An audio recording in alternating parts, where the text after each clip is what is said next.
Mari kita berdoa. Bapa di surga, kami bersyukur karena kami tahu Engkau juga ada di tengah-tengah kami. Engkau sudah memberkati kami lewat pujian dan penyembahan, dan kami percaya bahwa Engkau sendiri bertahta di atas puji-pujian kami. Kami bersyukur setiap kesempatan yang Engkau berikan untuk kami boleh semakin mengenal Engkau. Karena kami tahu Tuhan, kami butuh Engkau dan di luar Engkau kami tidak bisa berbuat apa-apa. Kami bersyukur kalau kami boleh saat ini menjadi anak-anak-Mu. Kami tahu bukan karena kami baik, tetapi karena sesungguhnya kasih karunia-Mu turun atas kami. Mari Tuhan Engkau berbicara kepada kami pagi ini. Teduhkan hati kami Bapa, dan biarlah Roh Kudus sendiri yang mengajar kami. Sehingga bukan perkataan manusia yang kami terima, tetapi perkataan-Mu sendiri yang berbicara atas setiap kami. Dengan seluruh kebutuhan-kebutuhan kami. Kami percaya Tuhan Engkau yang akan melengkapi hidup kami supaya kami boleh menjadi serupa dengan Engkau. Terima kasih Bapa, di dalam nama Tuhan Yesus kami berdoa dan kami percaya. Kita sama katakan amin. Selamat pagi, shalom. Saudara-saudara yang di tempat ini juga yang mengikuti streaming. Kemarin judul yang Ibu Nani bawakan Unstoppable Generation. Dan hari ini bukan saya mau nambahin, bukan. Cuma ya ketika pulang dari sini saya menyiapkan ini. Tentunya saya merenungkan apa yang sudah disampaikan kemarin. Dan sedikit saya mau share ya. Karena juga tadi malam saya tidak punya banyak waktu sampai tengah malam untuk menyiapkan. Tapi saya percaya bahwa apa yang sudah Tuhan sampaikan tadi malam itu bukan sekedar untuk kita dengar, tapi benar-benar sebuah perkara yang besar yang Tuhan inginkan kita hidupi untuk memasuki tahun 2023. Kita bersyukur punya Allah yang hebat. Dia ingin membangun sebuah generasi. Namanya generasi itu zamannya kita ini sekarang ya. Kita punya generasi yang sama, lahir di kurang lebih tahun-tahun yang sama, abad yang sama kita hidupi. Dan Tuhan menginginkan kita akan menjadi generasi yang tidak terhentikan. Amin. Ya. Nah, kemarin sudah disampaikan ada dua hal. Yang satu adalah janji Tuhan. Dan yang kedua adalah kapan kita mendapatkan kunci. Dan kita dapatkan 7 kunci Roh Allah itu. Dan ketika kita masuk di tahun 2023, apakah kita pasti dijamin menang? Kita akan terima semua kehidupan yang tidak terhentikan oleh apapun. Ya, tentu saja saya renungkan tentang itu. Dan saya hanya menangkap. Tuhan bilang, itu bagianku. Ada bagianmu yang harus kamu kerjakan. Tuhan sudah memberi kelengkapan. Tetapi ada bagian kita untuk meresponi kelengkapan dan senjata-senjata yang Tuhan sudah berikan itu. Dan ketika merenungkan saya mendapatkan 3 hal. Yang pertama, ketika kita terima firman itu, kita harus percaya itu pesan Tuhan yang akan disampaikan dan berlaku untuk kita. Oh, saya percaya, kan namanya juga saya orang percaya. Terlalu banyak orang yang disebut percaya tapi sebenarnya nggak percaya. Karena sebenarnya percaya itu apa? Percaya itu ketika kita mempercayakan diri dengan janji Tuhan, dengan firman Tuhan. Kalau namanya mempercayakan diri itu bagian kita itu cuma nempel. Nanti Tuhan mau bawa kemana? Ya itu terserah Tuhan. Itu mempercayakan. Kalau saya sudah mempercayakan, saya percaya Ibu Nani ini mempercayakan begitu banyak orang-orang second layernya di sini mempercayakan. Jadi bagaimana kita meresponi kepercayaan itu? Yaitu ketika kita mengerjakan seperti yang Ibu Nani sebagai pemimpin inginkan. Saya percaya Ibu Nani gak pernah bertindak tanpa pesan Tuhan. Dan ketika itu dipercayakan, bisakah kita menjadi orang-orang yang dipercaya karena kita mempercayai setiap firman, setiap perintah yang Ibu Nani sebagai pimpinan secara jasmani di tempat ini. Demikian juga dengan Tuhan. Saya ingin memberikan contoh 1 Samuel 17 ayat 45 sampai 47. 1 Samuel 17 ayat 45 sampai 47 ini cuplikan dari peristiwa Daud melawan Goliat. Tetapi Daud berkata kepada orang Filistin itu, kepada Goliat, dia bilang, engkau mendatangi aku dengan pedang dan tombak dan lembing. Tetapi aku mendatangi engkau dengan nama Tuhan semesta alam, Allah segala barisan Israel yang kau tantang itu. Hari ini juga Tuhan akan menyerahkan engkau ke dalam tanganku, dan aku akan mengalahkan engkau dan memenggal kepalamu dari tubuhmu. Hari ini juga aku akan memberikan mayatmu dan mayat tentara orang Filistin kepada burung-burung di udara dan kepada binatang-binatang liar, supaya seluruh bumi tahu bahwa Israel mempunyai Allah. Dan supaya segenap jemaah ini tahu bahwa Tuhan menyelamatkan bukan dengan pedang dan bukan dengan lembing, sebab di tangan Tuhanlah pertempuran dan Ia pun menyerahkan kamu ke dalam tangan kami. Ayat 45 sekali lagi. Tetapi Daud berkata kepada orang Filistin itu, engkau mendatangi aku dengan pedang dan tombak dan lembing. Namanya juga perang. Pasti bawa tombak zaman dulu, kalau sekarang mungkin tank, pakai nuklir dan sebagainya. Tapi zaman dulu itu pedang, tombak dan lembing. Tapi Daud bilang, aku mendatangi engkau dengan nama Tuhan. Yang pertanyaannya sekarang, nama Tuhannya kelihatan nggak? Nggak kelihatan, semua yang fiktif. Tapi dia bilang, aku mendatangi engkau dengan nama Tuhan. Yang kayak apa Tuhannya? Nggak jelas, nggak kelihatan. Tuhan itu datang bela-bela Daud, ayo Daud perang sama aku. Nih aku bawa tombak, bawa pedang, bawa lembing. Tidak, dia cuma bilang begini, aku datang dengan nama Tuhan. Yang nggak jelas bagi orang yang tidak percaya, tapi bagi orang yang percaya itu senjata yang kuat sekali, nama Tuhan. Jadi bagaimana kita bisa menjadi generasi yang tidak terhentikan ketika kita tahu pasti bahwa peperangan, pergumulan, masalah yang akan kita hadapi di tahun 2023 dengan senjata yang tadi, janji Tuhan dan 7 kunci Roh Allah. Kelihatan nggak janji Tuhan? Belum, Tuhan cuma baru ngomong aja. Beberapa hari yang lalu seorang ayah datang kepada saya. Anaknya ada di sekolah terang bangsa. Dia bilang dia datang karena terlambat mendaftar. Ini mau masuk SMP. Istrinya semalam sebelumnya ketemu saya dan bilang gini, Miss, kok nggak ada promo sih? Lah, sudah ada pendaftaran promo dan tutup 30 November. Kok saya tidak dikasih tahu? Saya bilang tidak mungkin. Kalau tidak dikasih tahu itu pasti yang lain juga nggak daftar. Ya kan saya barangkali kelewatan. Tidak mungkin. Pemberitahuan selalu lewat grup. Pemberitahuan itu sekali ketik langsung jalan kepada orang tua semua. Jadi nggak mungkin ada yang kelewat. Nah, besoknya suaminya datang. Suaminya dan dia cerita tentang kondisinya. Sebenarnya alasan dia belum mendaftar, ya belum punya duit aja buat daftar. Tapi biasa kan orang tua pakai alasan macam-macam. Nah ketika suaminya datang, dia cerita bahwa dia sedang terpuruk, nggak bisa apa-apa. Dan dia menceritakan anaknya dia yang besar, itu juga alumni kami, lulus SMA, masuk ke satu perguruan tinggi yang sebenarnya cukup mahal. Tapi anak ini cukup pandai, jadi dapat diskon ya, dapat beasiswa 75%. Dan bisa masuk. Cukup mahal juga kan? Karena dibayarin sama kakaknya istrinya. Janjinya mau disekolahin. Tapi ternyata baru mau 1 semester nih. Itu kakaknya bilang gini, aku kan mau membiayain kamu cuma masuknya doang. Jadi masuk semester genap nanti ya orang tuanya sendiri yang suruh bayar. Itu janji manusia. Janji manusia aja bisa dipercaya. Dia masukin anaknya untuk kuliah. Tapi pada kenyataannya baru belum genap 1 semester. Udah ngomong semester berikutnya bayar sendiri. Aku kan cuma ngongkosin kamu dimasuknya aja.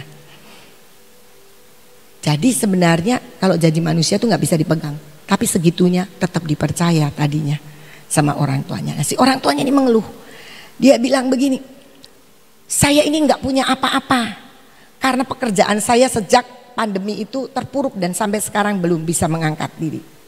Kemarin anak saya butuh laptop, saya jual motor. Dia bilang gitu. Terus dia mulai cerita keluhan-keluhan. Memang seneng kalau sama pengurus sekolah itu cerita keluhan. Jangan cerita berkat. Kalau cerita berkat nanti uangnya sekolahnya mahal.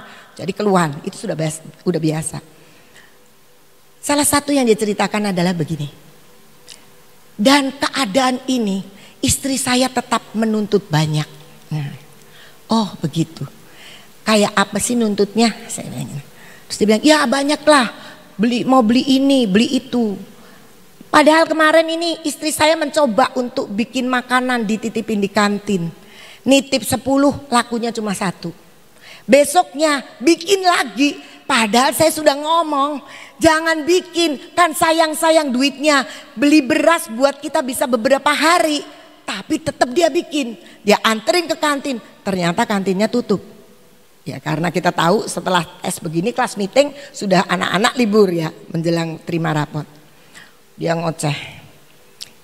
Saya duduk.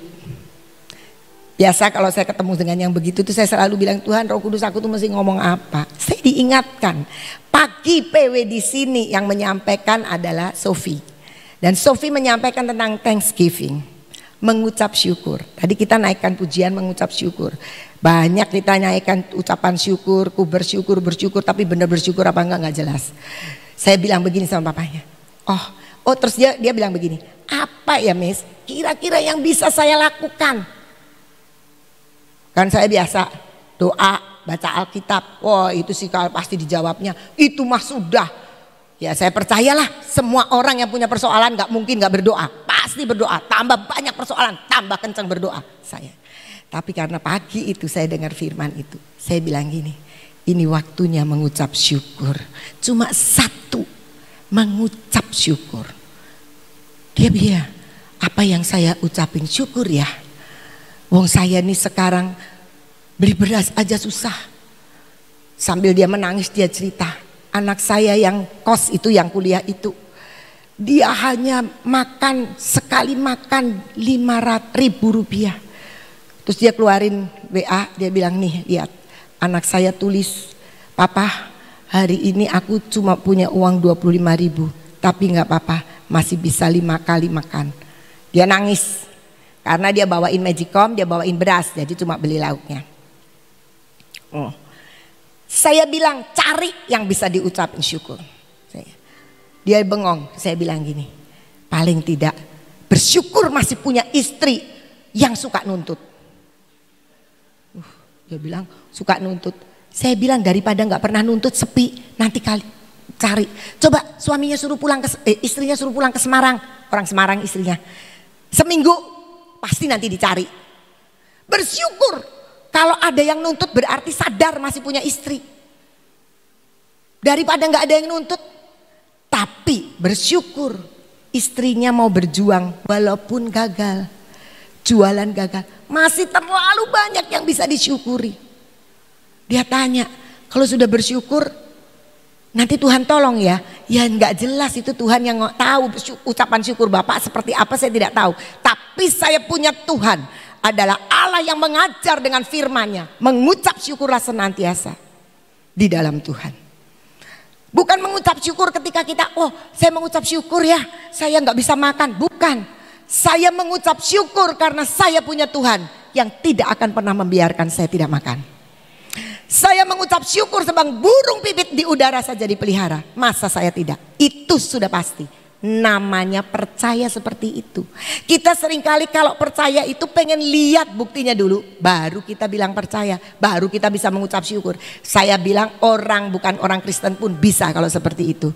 Tapi kelebihan orang Kristen adalah bagaimana kita mempercayai Tuhan lebih dari segalanya. Bahkan ketika kita belum melihat tangan Tuhan bekerja.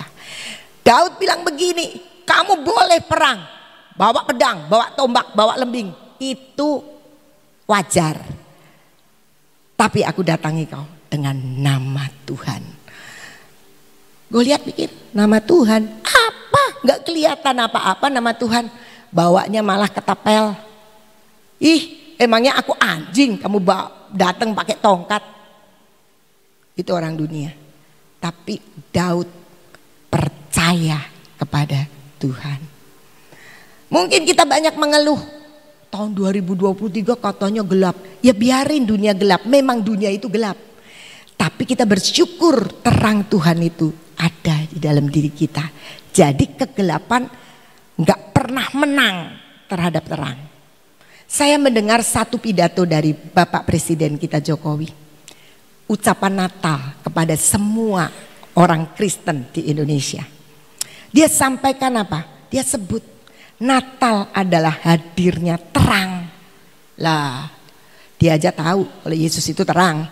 Walaupun dia tidak sebut nama Yesus, tapi hadirnya terang. Kita harus tahu, percaya bahwa Yesus itu memang terang. Dan itu akan menjadikan kita mengerti setiap janji yang Tuhan berikan. Kemarin ada 3 janji ya. Nah, itu bagian kita. Dan kita harus percaya. Lanjut ayat 46.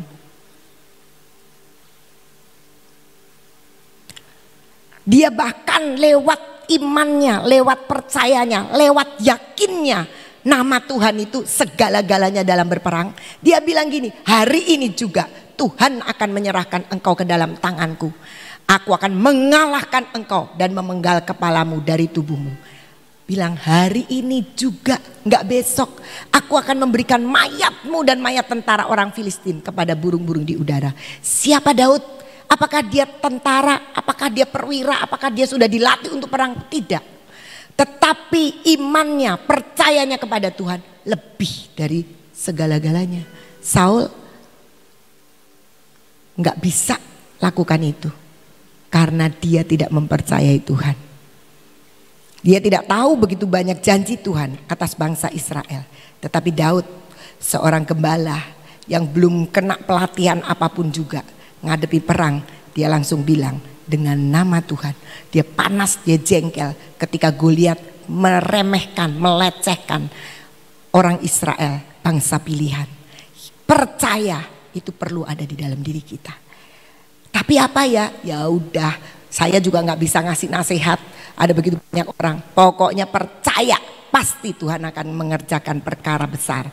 Dan kita mempercayakan semua masalah kita, kehidupan kita ke dalam tangan Tuhan. Yang kedua, Markus 5 ayat 25 sampai 29. Di sini cerita tentang seorang perempuan yang pendarahan. Adalah di situ seorang perempuan yang sudah 12 tahun lamanya menderita pendarahan. Dia telah berulang-ulang diobati oleh berbagai tabib sehingga telah dihabiskannya semua yang ada padanya. Namun sama sekali tidak ada faedahnya, malah sebaliknya keadaannya makin memburuk. Dia sudah mendengar berita-berita tentang Yesus, maka di tengah-tengah orang banyak itu dia mendekati Yesus dari belakang dan menjamah jubahnya. Sebab katanya, asalku jamah saja jubahnya, aku akan sembuh. Seketika itu juga berhentilah pendarahannya dan ia merasa bahwa badannya sudah sembuh dari penyakitnya. Kita baca lagi ayat 25. Di situ ada seorang perempuan yang pendarahan yang sudah menderita 12 tahun, ayat 26. Telah berulang-ulang diobati tabib, semua sudah dihabiskan, udah gak punya apa-apa lagi, dan semua bukan menjadi semakin baik tapi buruk. Yang kedua, kita masuk tahun 2023 bahwa firman janji Tuhan dan 7 kunci roh Allah, kita harus tidak mudah menyerah. Never give up. Coba ditayangkan gambar. Gambar pohon pepaya. Ini gambar menginspirasi saya dan saya suka. Saya tadi malam mau cari gambar ini, lupa ada di mana.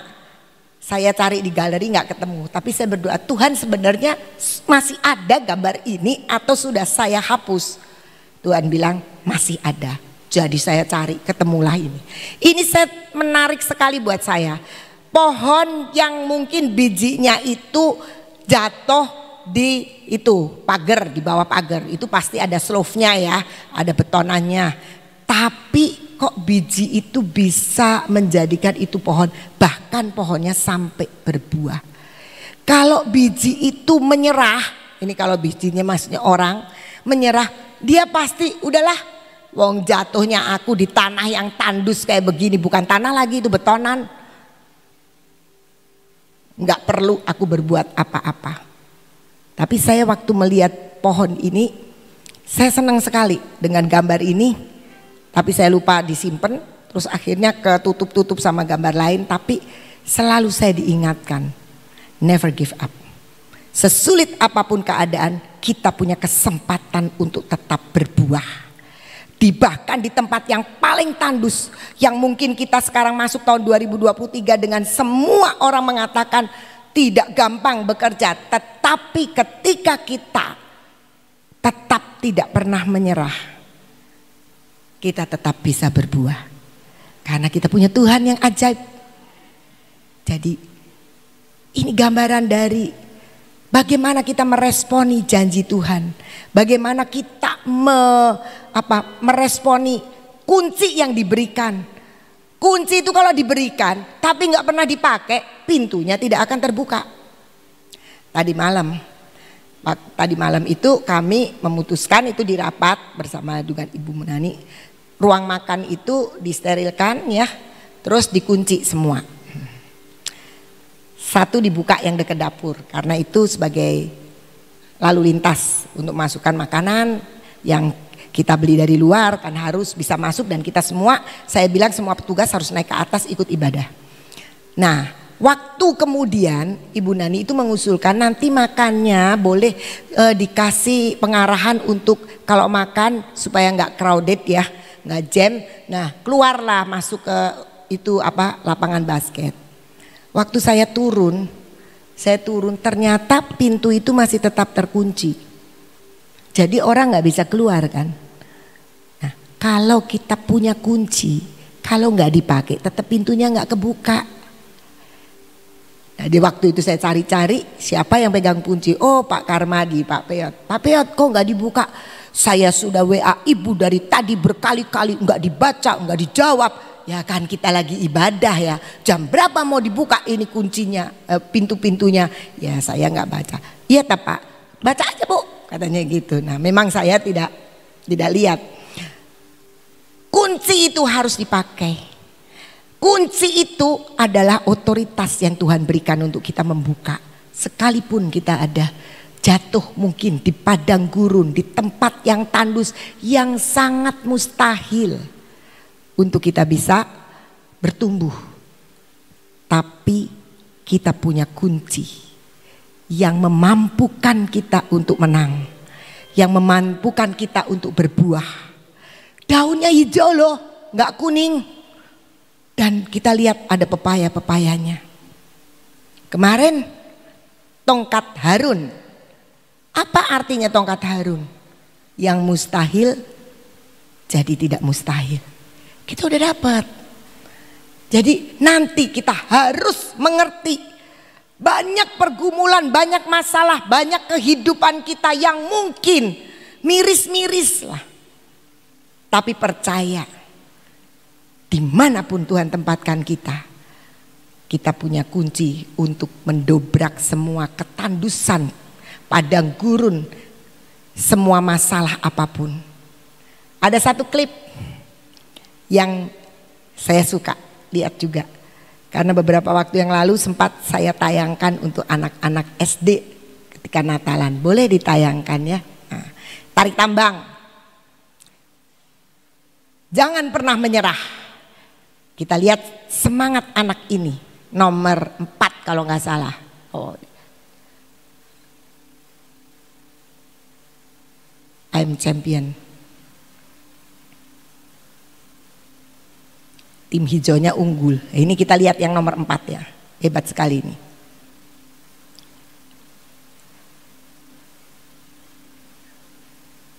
Temennya ini semua sudah ketarik melewati batas garis yang merah.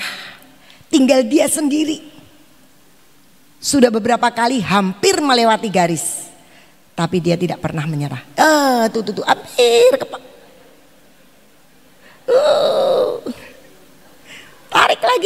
Tarik lagi.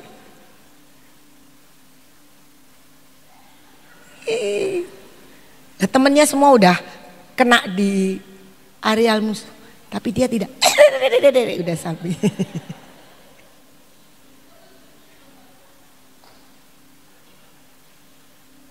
Tim hijau musuhnya kehabisan tenaga. Dia bisa tarik teman-temannya balik lagi. Tuh.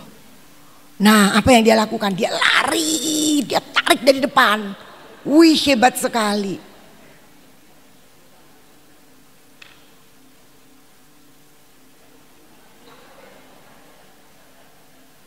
Ayo, dia bilang sama temannya, ayo tarik terus, tarik terus.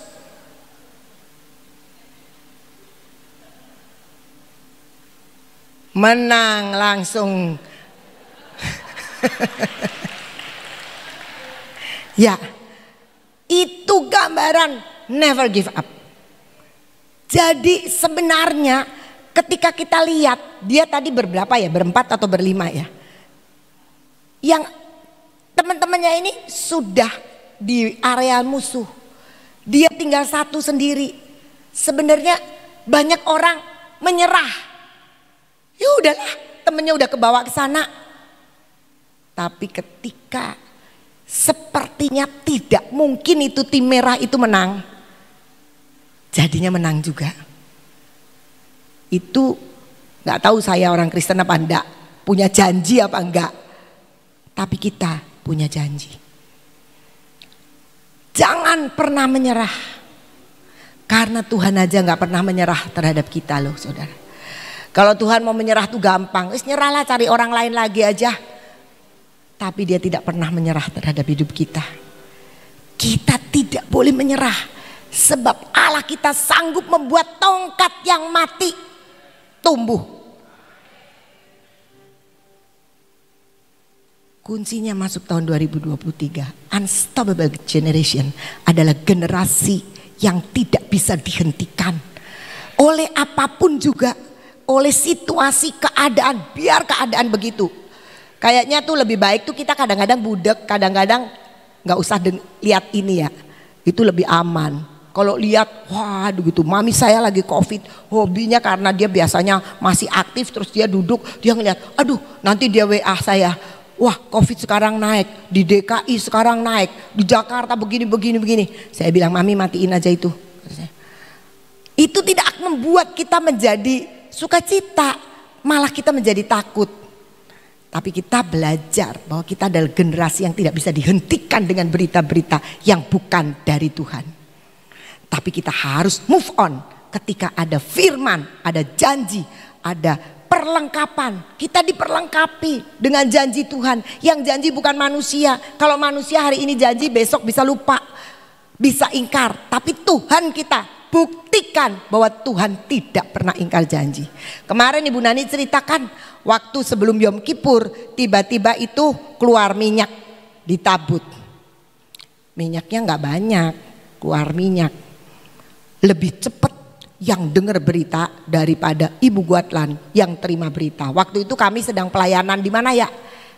Tentena ya. Tiba-tiba Ibu Guatlan udah masuk minta minyak 3 in 1. Dia tanya, Cici ini ada minyak 3 in 1. Oh mari kita lihat PW, pasti ada berita dari Ibu Nani. Karena kita pelayan di sana kan kita nggak bisa ngikutin PW gitu kan. Jadi dilihat bener Ibu Nani cerita 3 in 1. Langsung sudah minta. Tapi belum dibagi. Dan ternyata ajaibnya Tuhan. Nanti dibagi akhir tahun. Benar disediakan. Semua tidak ada yang tidak dapat minyak kan tadi malam? Iya, tapi minyaknya sekarang belum keluar lagi. Karena apa? Tuhan kita itu Tuhan yang punya agenda sendiri. Dan bagaimana dia mencukupkan. Nanti akhir tahun bisa bagi. Keluarnya dikit dikumpulin. Ya bisa untuk membagi. Itu kita punya Tuhan yang ajaib seperti itu. Kita punya Tuhan yang memang agendanya punya bikinan sendiri. Jadi kita gak bisa dikte. Tapi kita bisa percayai dia. Dan itu yang sebenarnya segala-galanya buat kita.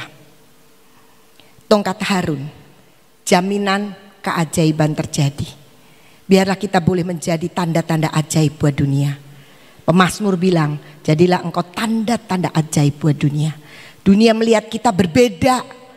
Orang lain khawatir, kita tidak khawatir. Orang lain mengeluh, kita tidak mengeluh. Orang lain bilang sekarang zamannya sulit, kita tidak sulit. Karena kita tinggal di dalam perjanjian dengan Tuhan dan kelengkapan yang Tuhan berikan. Yang ketiga, Pengkhotbah 10 ayat 10. Jika besi menjadi tumpul dan tidak diasah, maka orang harus memperbesar tenaga. Tetapi yang terpenting untuk berhasil adalah hikmat. Dari mana hikmat? Dari firman Tuhan, dari Tuhan sendiri. Karena Tuhan adalah hikmat itu sendiri. Awal dari segala pengetahuan adalah hikmat. Awal dari takut akan Tuhan adalah hikmat. Hidup kita perlu untuk berhikmat. Kalau enggak, kita bisa konyol. Seperti tadi anak tadi nomor 4. Ketika dia tarik, masih belum menang. Langsung dia pikir, bagaimana caranya aku bisa menang? Di sana sudah mulai loyo. Kelihatan loyonya dari mana? Teman-temannya sudah balik lagi ke arealnya dia. Dia tetap punya semangat yang tidak pudar. Dia lari ke depan karena tarikan kalau di depan dengan jarak yang sedikit itu jauh lebih mudah dan lebih kuat. Dia lari, dia nggak bilang ke temennya, kamu maju tarik yang depan. Enggak, hikmatnya menuntun dia lari ke depan dan dia tarik sampai akhirnya menang. Hidup kita perlu hikmat. Hikmat itu hanya diperoleh dari Tuhan. Ada sih hikmat dunia, tapi hikmat dunia itu tidak pernah mengajarkan kepada kita kemenangan. Tapi hikmat Tuhan, setiap hari minta hikmat Tuhan. 7 roh Allah. Suruh diapalin, saya juga belum apal. Di depan meja tulis saya itu saya tempel 7 roh Allah. Saya pernah dikasih sama Pak Gideon satu ini tentang 7 roh Allah, tapi pakai bahasa Indonesia. Bukan roh hokemah, misalnya roh hikmat dan sebagainya. Dan selalu saya kalau tiap pagi saya baca gitu. Tapi memang nggak diapalin urutannya.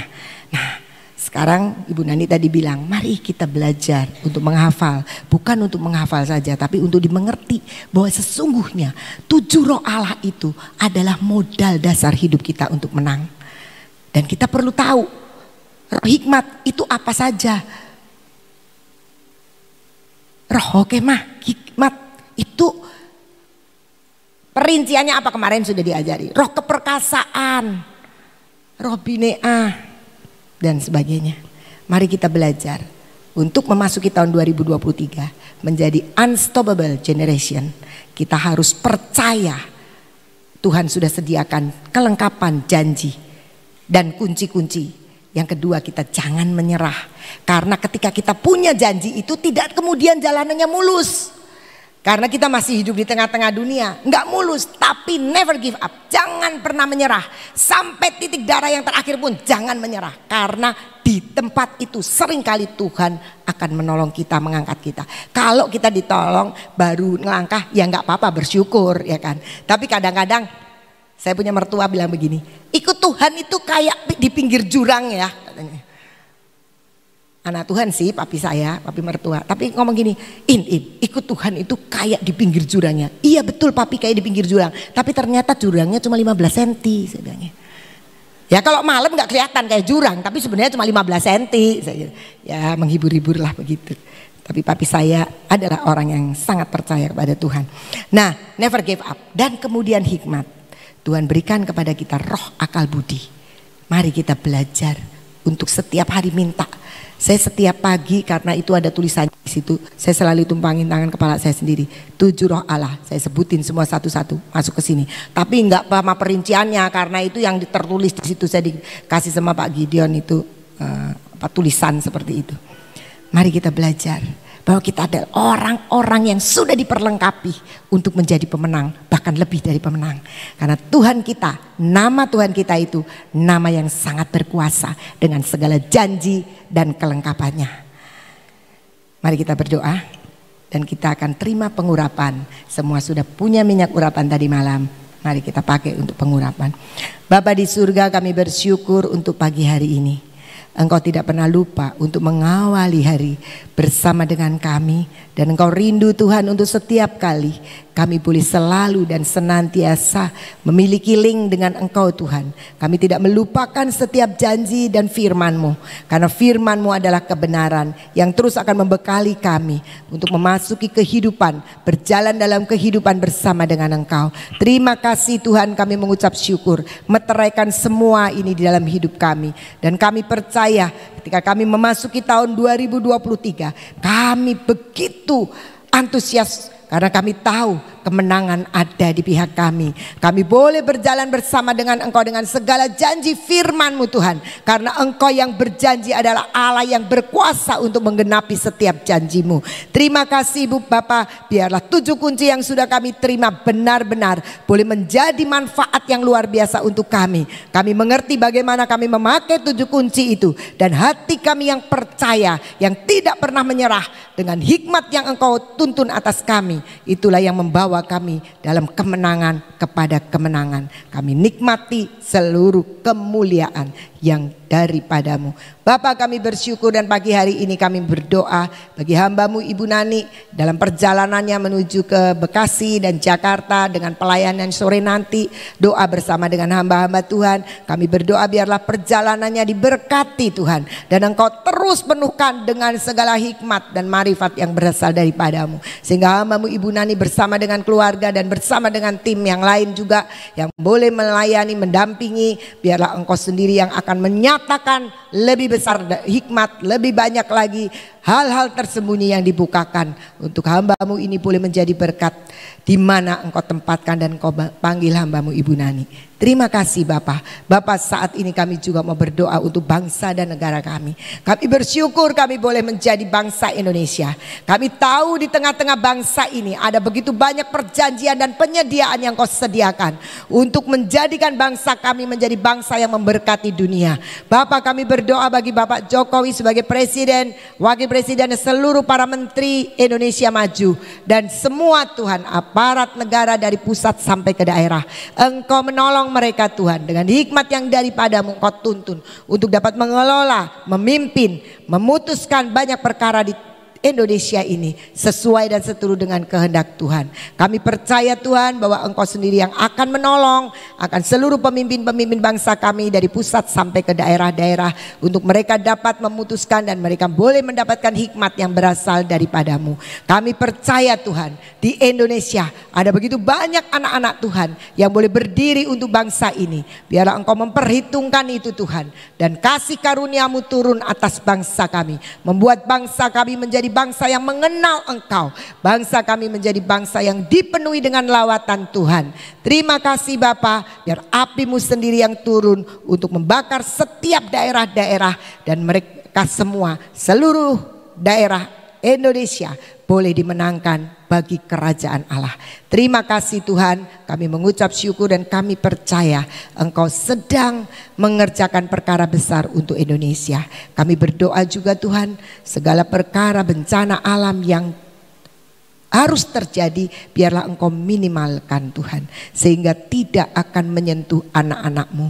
Kami percaya Tuhan ada berkat-berkat besar lewat semuanya ini untuk kami semakin mengerti panggilan kami untuk menjadi berkat bagi tiap-tiap daerah di mana Engkau tempatkan kami, supaya lewat penempatan kami boleh menjadi terang, boleh menjadi berkat bagi daerah kami. Terima kasih Bapa. Bapa di dalam surga, kami mengucap syukur untuk kesempatan yang Kau berikan tadi malam dan hari ini juga kami berkati Tuhan akan teman-teman, rekan-rekan kami, saudara-saudara kami yang berasal dari luar kota yang hari ini akan meninggalkan kota Sion ini.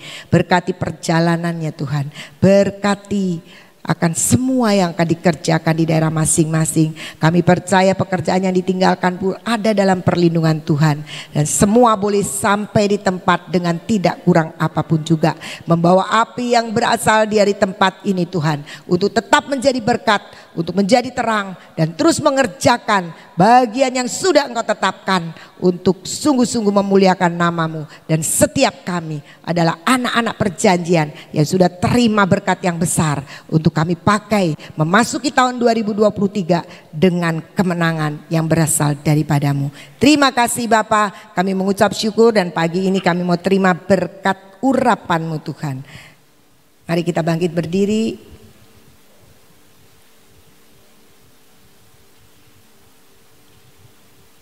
Kita taruh minyak di 3 jari. Bapa, kami terima urapan-Mu pagi ini. Urapan yang memberikan kepada kami otoritas dan kuasa. Urapan yang akan memberikan kepada kami pengertian. Dan akan membuat tudung 10 lapis perlindungan buat hidup kami. Dengan mata yang terus tertuju kepadamu Tuhan. Telinga yang senantiasa kami sendengkan kepadamu Tuhan. Untuk mendengar berita yang daripadamu dan bukan dari yang lain. Mulut bibir kami Tuhan dipenuhi dengan urapan-Mu. Sehingga perkataan-perkataan kami adalah perkataan firman yang dipimpin oleh kuasa Roh Kudus-Mu. Hati kami adalah hati yang terus Tuhan memancarkan kehidupan. Kami tidak pernah berhenti untuk mengisi hati kami dengan cinta-Mu Tuhan. Dan kami tahu lewat hati kami terpancar kehidupan yang sejati. Segala kedegilan hati kami, pemberontakan, kekurangpuasan, kekhawatiran, keraguan akan Engkau, biarlah ditepiskan saat ini di dalam kuasa urapan-Mu dalam nama Tuhan Yesus. Dan kami percaya tangan-tangan kami adalah tangan-tangan yang ajaib. Lewat tangan kami terulur kasih karunia-Mu Tuhan, kemurahan-Mu. Dan lewat tangan ini Tuhan, apapun yang kami lakukan boleh menjadi berhasil. Kaki kami adalah kaki yang diurapi. Sehingga kami tidak akan pernah berjalan di jalan-jalan yang Engkau tidak tunjukkan. Tetapi kaki kami adalah kaki yang akan membawa kami selalu di dalam jalan keselamatan. Jalan yang dipimpin oleh Engkau sendiri. Terima kasih Tuhan, kami bersyukur untuk pagi hari ini. Kami terima berkat dari Bapa di surga, kasih dari Tuhan Yesus Kristus, dan persekutuan dengan Roh Kudus menyertai kami. Dalam nama Tuhan Yesus, mari yang sepakat dengan saya katakan, amin. Tuhan Yesus memberkati.